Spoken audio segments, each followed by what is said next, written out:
Boa noite a todos meus amigos leitores do blog do Conde Lope de Villanueva. Eu estava acompanhando os argumentos, desses ateus abortistas que ficam fazendo apologia à descriminalização do aborto. É interessante notar que grande parte desse povo aí que prega, a favor da liberação do aborto, eles partem de algumas premissas que são falsas e que vamos comentar aqui agora. A primeira premissa é você negar que o feto, que o embrião, que são estágios da gestação da mulher, que formam um indivíduo, que são estágios de formação de indivíduo, é necessariamente um ser humano completo, ou então um ser humano. Tudo praticamente eles reduzem como se fosse uma espécie de um complexo biológico, um complexo amorfo de células, como certos indivíduos falaram por aí, e que aquilo não seria uma figura humana, pelo fato de talvez não ter o sistema nervoso. Como se o ser humano só se definisse pelo sistema nervoso, ou se definisse por uma formação completa da sua existência física. O outro aspecto do sofisma relacionado ao aborto é o chamado direito da mulher, o direito sobre o próprio corpo. Vamos analisar o primeiro argumento, o primeiro argumento de que o ser humano ali, ou pelo menos o ser humano em formação, é um composto celular, apenas. Ela parte de um sofisma, de negar que dentro daquele processo de formação, aquilo faz parte de uma existência. O que é o ser humano, basicamente? O que define como ser humano? E então, quer dizer, os ateus não respondem essa pergunta, os ateus abortistas que eu contactei aqui, Eles não afirmam isso, Eles não definem nem mesmo o que seria caracteristicamente humano, a ponto de achar que aquilo necessariamente pode ser desprezado ou pode ser simplesmente deixado à vontade da mãe, de tirar ou abortar, Quer dizer, eles não fazem uma seguinte definição. Mas existe uma questão aí que é muito importante. A vida humana não é somente o formato do ser humano, mas também a sua existência. Quer dizer, onde começa a nossa existência? Bom, se a gente apelar para a ciência, somente para a ciência, e eu não estou colocando nenhum argumento metafísico, nenhum argumento religioso, a ciência afirma que a vida começa a se desenvolver a partir da fecundação, o óvulo e o espermatozoide. A partir daí se desenvolve um feto, um embrião, e assim sucessivamente até formar um ser humano completo. Ou seja, e detalhe, um ser humano completo com características genéticas, com características peculiares que serão insubstituíveis. Se você matar aquele ser humano ali, aquele sujeito em formação, você matará uma existência. Você matará uma existência.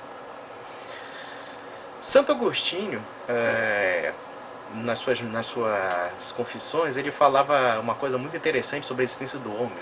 O homem existe e não existe. Só Deus realmente existe de fato. Só Deus existe na sua perpetuidade. Nós somos apenas um caminho finito de existência. Mas esse caminho infinito de existência é que nós podemos realmente apenas ter uma certa ideia do que seja a vida. Não existe um conceito muito claro para que seja a vida, nem a biologia desse conceito, nem a ciência desse conceito. Nós podemos caracterizar a vida por vários aspectos, mas não totalmente especificados, não totalmente claros. Mas, apesar de tudo, nós sabemos como ela se inicia. E os abortistas acabam negando essa qualidade própria da existência humana a partir do processo da gestação da mulher. Por outro lado, vamos falar da questão da liberdade da mulher, ou então, como eles chamam, direitos reprodutivos. Paradoxalmente, os chamados direitos reprodutivos da mulher é simplesmente o direito de não reproduzir nada, ou seja, é o direito de matar, não é? Veja uma coisa quando você fala assim, a mulher tem o direito sobre o próprio corpo. Bom, isso ninguém questiona. Ninguém está questionando o direito do corpo da mulher. O que está questionando é o direito de matar um outro ser que está sendo gerado no ventre dela. Por acaso o feto, por acaso o embrião, por acaso o nascituro em geral faz parte do corpo da mulher? Não necessariamente. Ele é uma vida própria, ele está se desenvolvendo de maneira própria, e não me venham com o argumento de dizer que essa vida não tem uma particularidade, uma autonomia enquanto ser individual, pelo fato de depender da barriga da mãe para sobreviver. Se for assim, então por que a gente não pode abandonar o recém-nascido, né, no meio da rua e deixar ele se alimentar por conta própria, né? Então a gente poderia também abandonar uma criança na rua e dizer assim, isso aqui não tem ligação para sua mãe, né? Isso aqui tem, quer dizer, você poderia abandonar a criança também assim, baseado nisso, pelo fato de achar que a criança é parte da mãe. Ela é parte em termos, né? Ela pode herdar alguns caracteres genéticos, alguns caracteres hereditários da mãe e também do pai. Lembremos disso. Não é somente uma pessoa que gera, são duas pessoas que ajudam nesse processo de geração da vida. Por outro lado, partindo desse sofisma, né, do direito da mulher, a gente percebe que as feministas são inimigas da maternidade. Um problema muito sério hoje em dia na nossa sociedade pós-moderna, é que tanto a identidade do homem como da mulher estão sendo atacados, né? O homem como uma figura provedora, como uma figura protetora, como uma figura que de fato faz a diferença na participação da família, está sendo substituído por uma outra entidade chamada Estado, chamada Delegacia da Mulher, chamada burocracia estatal. E por outro lado, nós estamos criando uma legião de mulheres esterilizadas, ou mulheres estéreis, ou pelo menos mulheres que renegam a maternidade. Veja, não estou condenando a esterilidade de ninguém, né? Às vezes acontece por razões, implicações biológicas que muitas vezes nós não prevemos, né? E também nem estou dizendo aqui que necessariamente as pessoas sejam obrigadas a terem filhos. Mas da feita que hoje em dia se está estimulando a essas mulheres a renegar a maternidade, ou terem ódio dessa maternidade, ou terem inclusive achando que aquilo seja uma maldição, então existe um problema muito sério nesse conceito, nessa formação. Porque é uma coisa inerente natural que os homens sejam pais e as mulheres sejam mães, ou que pelo menos tentem isso, né? Então o que ocorre?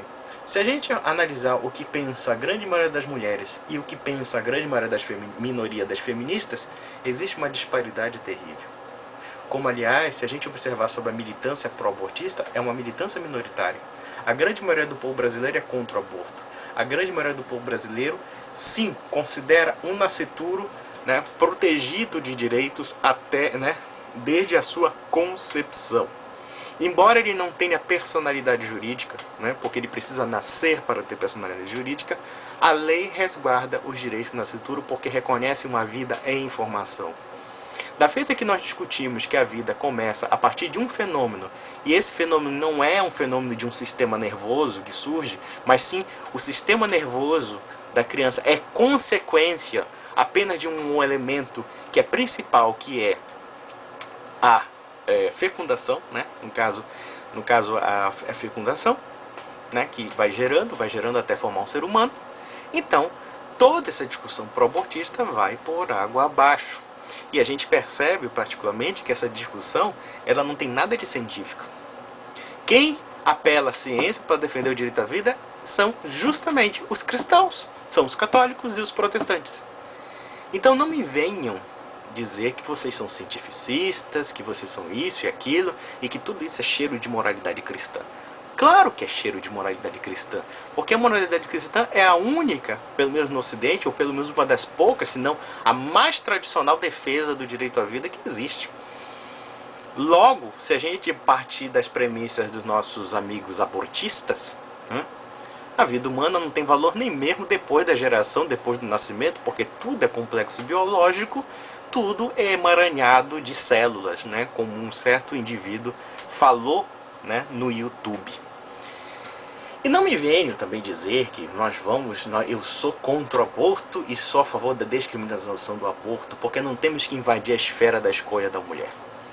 Nós estamos dando o poder de vida e morte dos pais contra os filhos. Se você disser que no ventre de uma mulher não gera o seu filho, você está falando uma incoerência lógica.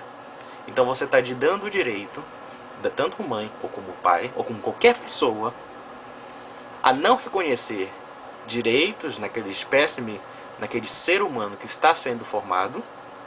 E mais, se nós podemos legalizar o aborto, nada impede de eu matar um filho na barriga de uma mulher.